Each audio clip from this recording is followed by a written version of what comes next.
जय माताजी सौने। हूँ छुं आपनो ब्रिજરાજદાન ગઢવી।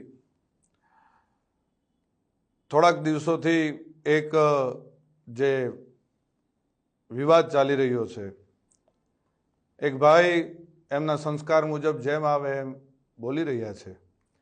હું મારા સંસ્કાર મુજબ જવાબ દઈશ। એના સંસ્કાર એના સ્ટેજ ઉપરથી એના અંગત જીવનથી બધા આપ વાકેફ છો, મારે આપ સૌને કંઈ કહેવાની જરૂર નથી, પણ મારા જે સંસ્કાર છે એમને હું એ રીતે જવાબ દઈશ।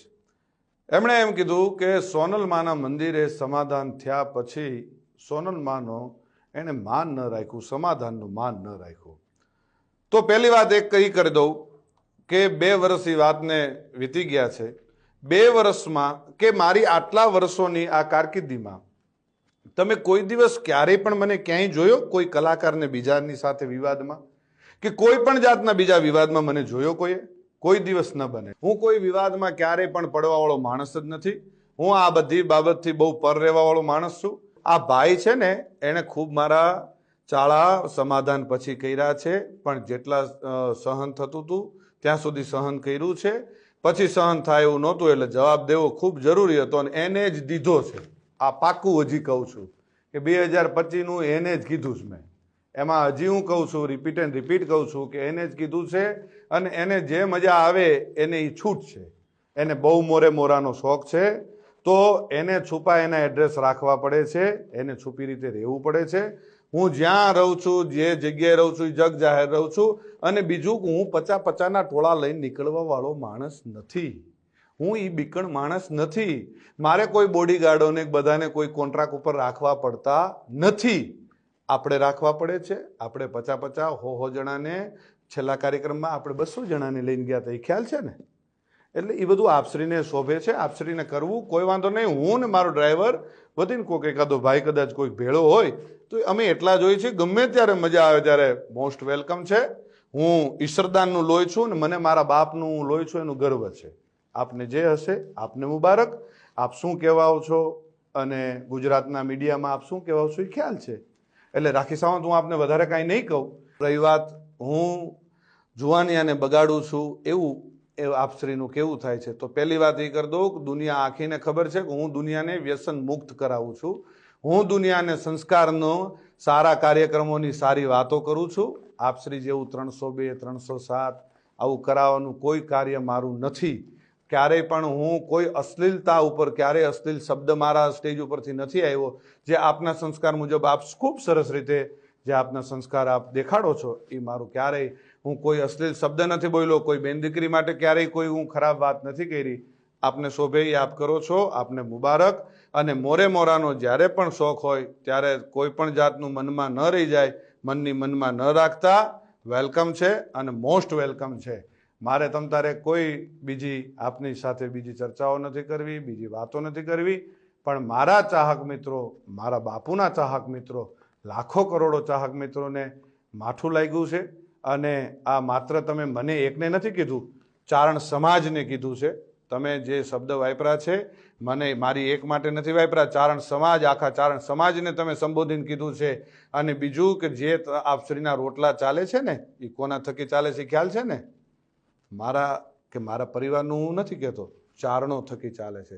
અને જે આપ પાછળથી જે કંઈ ચારણો માટે કોમેન્ટ કરો છો, જે કંઈ કરો છો, માપે રહેજો, મજા આવશે। બાળકોને બાયું ચડાવવાની કે જુવાનિયાને બાયું ચડાવવાની શીખવાડવાની વાત કરો છો તો એ તમારે ઓલો બાળક જે આવીને બોલે છે એ કોણ? એ કોઈને ખબર પડે? એ સ્ક્રિપ્ટેડ છે આ બધું, એ નથી ખબર પડતી? એ બાળકને તમે સમજાવીને એક ભાઈ તમને આવીને કાનમાં કહી ગયો અને એ છોકરો આવીને તમને કે એલા ભાઈ આ બાળકને તમે જિંદગી નથી બગાડતા? અત્યારથી આ બધું શું શીખવાડો છો? ચકલા બાજ નહીં બન જાતા, આ શું છે? શું તમારા સંસ્કારો ખબર પડી જાય છે। એટલે માપે રહ્યો, પાછા વળી જાઓ। અને રહી વાત ડાયરા ઉપરથી કોઈ કોમેન્ટ કરવાની, કોઈ ફિલોસોફી કરવાની, તો એ ખાસ હું કહું છું કે કોઈ પણ જગ્યાએ જાઓ તો કોઈ પણ રીતે કોઈ પણ કોમેન્ટ કર્યા પહેલાં ખૂબ ધ્યાન રાખજો અને કોઈ પણનો ડાયરો બગાડતા નહીં। આ વિડીયોના માધ્યમથી એટલે હું જવાબ દઉં છું, કાલ ડાયરો મારોય હતો પણ એ બીજા બધાને શું વાંક? મારે બીજા બધાનો એ જે કંઈ આપણે વાતો કરવા જઈએ છીએ એટલે એ બધી વાતો મેં કરી। અને ખંભાળિયા જે ડાયરામાં હું બોલ્યો એ સંપૂર્ણ મારા પરિવારનો ડાયરો હતો, મારા સમાજનો ડાયરો હતો, એટલે હું બોલ્યો હતો। અને જ્યાં જરૂર પડે ત્યાં બોલવાનું છે। અને જે તમને શોખ છે ને મોરે મોરાનો એ મોરાનો શોખ તમ તારે જ્યારે પૂરો કરવો હોય ત્યારે મોસ્ટ વેલકમ છે. આવી જજો મોજથી, મનની મનમાં ન રહી જાય એનું ખાસ ધ્યાન રાખજો. અને જેને લાગુ પડે એને નહીં, હું આપ શ્રીને જ કહું છું. શું? આ બ્રિજરાજદાન ઈશ્વરદાન ગઢવી આપ શ્રીને જ કહે છે, એટલે આ ખાસ વાતને યાદ રાખવી હો. અને જે ચાળો કરતા હોય ત્યાં કરવો. જૂનો રાફ ન છેડીએ એમાં જાગે કોક જડાગ. જે રાફડા કદાચ શાંત હોય એમાં હાથ ન નાખવા કે આમાં આપણે, અને ઝેરનું પારખું નકો જોવું હો. છોટો ઉંમર હોય પણ નાગ ન છેડીએ, અને ઝેરનું પારખ્યું નકો જોવું. નાગના ચાળા ન હોય, નાગના બચ્ચાના ચાળા ન હોય. અને હું ઈ માનું સંતાન છું, આ કાયમ યાદ રાખવું કે જેના આપણે નામને આપણે જે દુનિયામાં એના નામના એના ગુણગાન ગાઈએ છીએ ને, એ જ માનું હું સંતાન છું. એટલે કાયમ યાદ રાખવું. અને રહી વાત સિસ્ટમની, તો ભાઈ સિસ્ટમ અમારી શું છે એ આખી દુનિયાને ખબર છે. અને મારા બાપુજી વખતથી અમારી સિસ્ટમ ચાલી આવે છે. આપની સિસ્ટમ અમારામાંથી આવેલી છે, એ ભૂલી ગયા છો આપ શું સિસ્ટમ? અને અમારી કોપીઓ કરીને તમારે જીવન જીવવું છે. એટલે એ બધી વાતમાં રહેવા દો. ને રહી વાત 2025ની, તો આપશ્રી બોલ્યા હતા કે 2025માં હું કાર્યક્રમો બંધ કરી દઈશ. હું સિલેક્ટેડ એટલે શું? કેવી રીતે તમે સિલેક્ટ કરશો? આનો લેવાનો, આ જ્ઞાતિનો લેવાનો, આ જ્ઞાતિનો પૈસાથી? જ્યાં જઈએ ત્યાં સંબંધો બગાડીને આવીએ છીએ, નથી ખબર? ગમે એને ત્યાં મોઢા બગાડીને આપણે રૂપિયા લઈને સંબંધ બગાડીને આવીએ છીએ, નથી ખ્યાલ?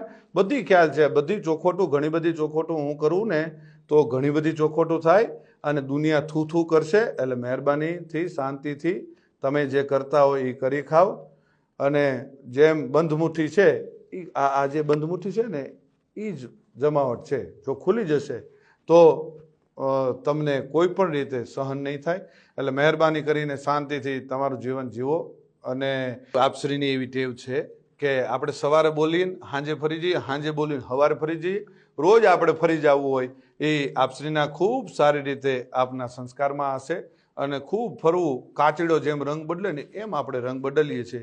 એ તો આપની માટેની ઘણી બધી કહેવતો છે. આપને રાખી સાવંત કહે છે, આપને કાચીડો કહે છે, આપને શિયાળિયું કહે છે, બધા ઘણા બધા છે. અને જે 18 વર્ષને આપ સાથે લઈને ચાલવાવાળી હમણે જે આ 2025થી આપને જે ભાવ જાગવા માંડ્યો છે, ખબર નથી? મારી માફી માંગ્યા પછી મારી માફી, બીજી સમાધાનવાળી વાત મને અત્યારે યાદ આવે છે. સમાધાન? ભાઈ હું સમાધાન કરવા આવ્યો હતો? આપશ્રી આપના 50 જણાને દોડાવ્યા હતા કે બ્રિજરાજદાનભાઈ જલ્દી સમાધાન કરાવી દો, નકર આમ થઈ જશે ને તેમ થઈ જશે. એટલે એ બધી વાતો બંધ કરો. અને બીજી હજી એક વાત કરી દઉં, 18 વર્ષને સાથે લઈને આલો છો. કેદી આવેલા તમે? ખબર નથી? એક કાર્યક્રમમાં, જાહેર કાર્યક્રમમાં 10,000 માણાની, જે તે સમાજનો કાર્યક્રમ હતો, 10,000 માણાની વચ્ચે માફી માગવી પડી હતી. ભૂલી ગયા છો? ખોટી બધી વાતો બંધ કરો. જે કરતા હોય કરી ખાવ. અને જે કંઈ થોડું ઘણું તમને આ જે ડાયલોગબાજી આવડે છે, જે કંઈ ટૂંકી વાતો આવડે છે 2-4 મિનિટની, એ કરી જાણો અને મોજ કરો. જય માતાજી, જય દ્વારકાધીશ.